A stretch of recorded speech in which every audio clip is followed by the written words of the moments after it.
They'll tell them, you know what, I'll leave it in the usual place, or I'll leave it, you know, between books, fake cell phones, pens, markers, books, backpacks.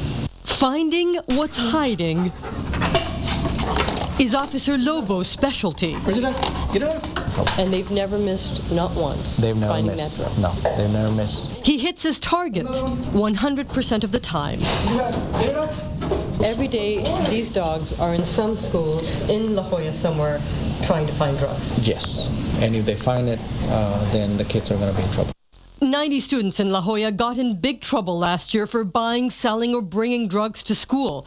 La Jolla Independent School District's police chief says he needed drug dogs to sweep the classrooms, bathrooms, hallways, and lockers. The students who were selling the drugs were hiding drugs for the students who were buying them. They even go up to the ceiling and they hide them in there. We put a GoPro camera on Lobo to see how he does his job. Somewhere in this room is a small bag of marijuana.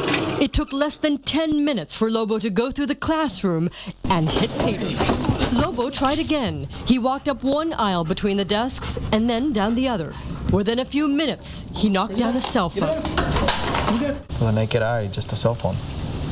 You can't tell. Can't tell. There's no way to tell that there's drugs in here. No, there's no way to tell. No. Chief Raul Gonzalez told us Lobo could find drugs anywhere. We tested Lobo outside. Somewhere in this yard is that same bag of marijuana. We timed him. Less than 2 minutes later, Lobo found the drugs. So you found drugs like this inside trees here? Yes. Lobo and another dog are now going through heavy-duty training for another drug. All of a sudden, the kids were starting to substitute the marijuana with synthetic drugs. So that's where we realized we have a problem. Quite a few cases. Chief Gonzalez says officers started seeing students coming to school high and getting aggressive. Students told officers they were buying synthetic drugs at smoke shops. He says students who live in La Jolla are surrounded by all kinds of drugs. This is